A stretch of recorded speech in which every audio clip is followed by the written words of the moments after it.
Sur ton site, il y a au moins un truc qui ne t'appartient pas. Un bouton de rendez-vous, une petite fenêtre de discussion, un carrousel d'avis. Tu l'as collé là un jour et depuis, tu n'y as plus jamais touché. C'est plein d'outils que tu utilises, t'as des mots de passe de partout et tu ne sais pas où est-ce que t'en es. En fait, c'est une usine à gaz ton site. Donc en fait, cette année, j'ai regardé peut-être 200 sites de petites, de grandes entreprises, etc. Et sur chacun d'eux, j'ai fait le parcours client jusqu'au bout. Et en fait, il y a 2 jours, j'ai fini par retirer mon outil à moi qui me permettait de prendre des rendez-vous, à savoir Calendly. Dans les 10 prochaines minutes, tu vas voir 3 choses. Ce qui se passe vraiment quand ton visiteur clique sur ce genre de bouton, et je te montre en direct le test à 10 minutes que tu peux faire toi-même ce soir sur ton site à toi. Et à la fin, je t'ouvre le mien, je te montre exactement comment je l'ai fabriqué, et la chose qu'aucun outil de rendez-vous te donne, ni Calendly, ni Cal.com, ni les autres. Si t'as un site avec un bouton de contact, reste. Si tu vends en boutique sans site, c'est pas fait pour toi. Je vais te montrer ça. Bien sûr, tout ce que je vais te montrer, c'est réplicable avec n'importe quel outil. Donc, que ça soit des formulaires, que ça soit des prises de rendez-vous, des choses vraiment complexes, tu peux le faire. En fait, ça tu le colles sur ton site, ça te coûte des rendez-vous. Parce que le module de réservation, t'es même pas propriétaire de ton module. Et t'es obligé de payer des abonnements à 20, 30, 40 euros chez Calendly, chez iClose. D'ailleurs, si t'es chez iClose, pour ton business, t'es quand même beaucoup au-dessus de la moyenne. iClose, ils font déjà du bon travail niveau tracking et niveau séparation des étapes. En fait, j'étais avec Calendly avant, parce que c'est gratuit, etc. C'est trop bien. T'es peut-être avec Cal.com, c'est peut-être un peu plus esthétique et c'est plus intéressant. Mais le mieux, c'est de faire ton propre module de rendez-vous, ton propre fenêtre de discussion, carrousel, etc. Tout, tu dois te le faire toi-même. Au moins avec l'IA, au mieux en prenant des inspirations, etc. En lui donnant, en travaillant, en réitérant 1000 fois, en passant 1 heure sur ton module, même peut-être 5 heures si tu veux. En fait, tu vas jamais t'es obligé de payer soit avec ton portefeuille, soit avec ton temps, etc. Tu sais très bien. En fait, le pire, c'est pas ceux qui abandonnent pendant le réservation de rendez-vous, c'est que tu sais même pas s'ils ont essayé et le service extérieur, lui, le sait. Chez le service extérieur, Calendly, donc il remplit son nom, il hésite, il ferme. Pour toi, il n'a jamais existé. Pourquoi? Parce qu'il commence par choisir un créneau et ensuite, il va seulement mettre ses informations pour booker le call, pour booker le rendez-vous. Chez toi, tu as sa trace de A à Z, tu ne payes pas évidemment 35 euros par mois ou 70 pour avoir sa trace et pour le rappeler dans l'heure. Dès que la personne met ses informations dans un des champs, dans son nom, son prénom, etc., son email, son numéro de téléphone, eh bien t'as directement ces informations, tu peux le rappeler dans l'heure. C'est ultra précieux, même s'il a pas rempli de rendez-vous. Donc tu fais cette étape-là avant quand tu fais ton truc personnalisé. Évidemment, ce qui est trop bien aussi, c'est que tu peux le personnaliser évidemment à ta guise, avec les étapes que tu veux, etc., qui sont adaptées à ton secteur d'activité. D'ailleurs, c'est ce que je propose aussi à mes clients, etc., quand c'est vraiment utile dans leur site de vente. Toujours.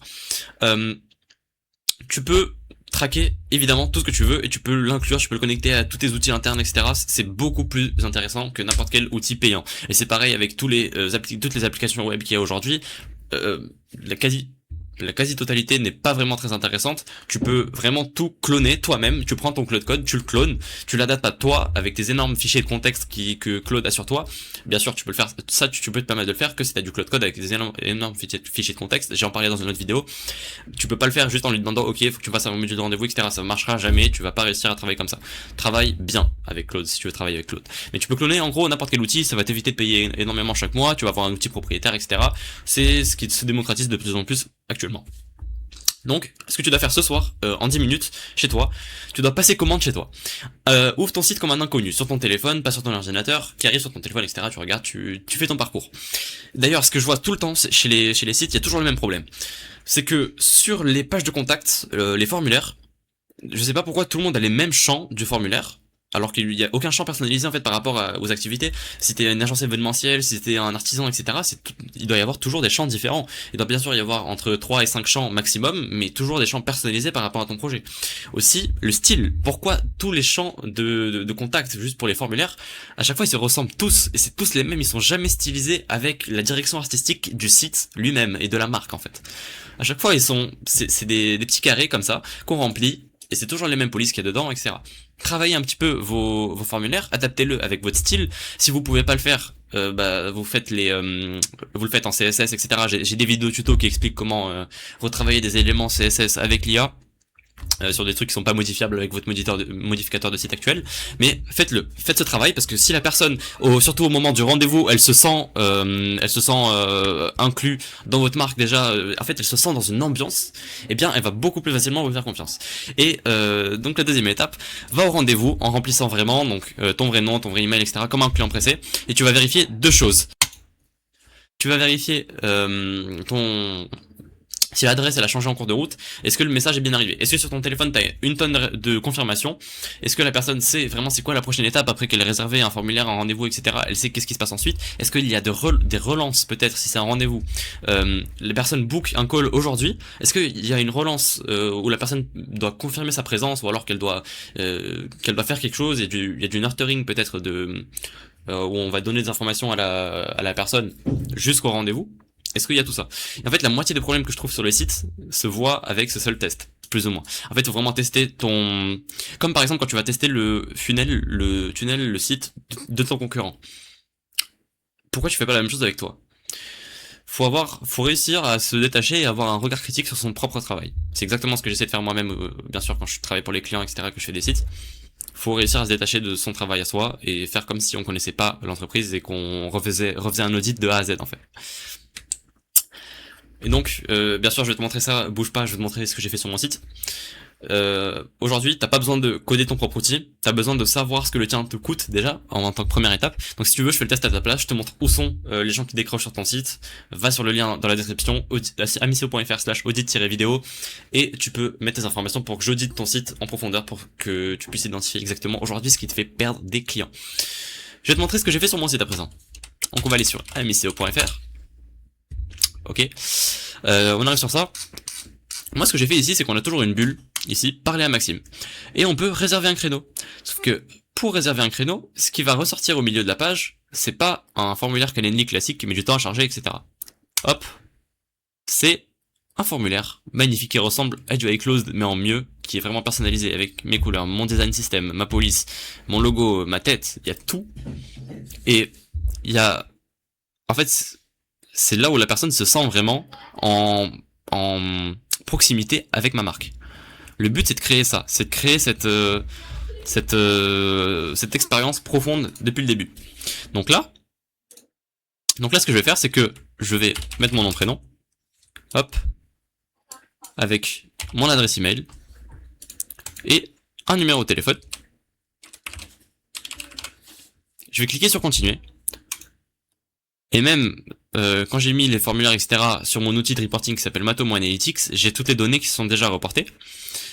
Et j'ai normalement juste maintenant, j'ai un email qui vient, hop, alors que j'ai rien fait.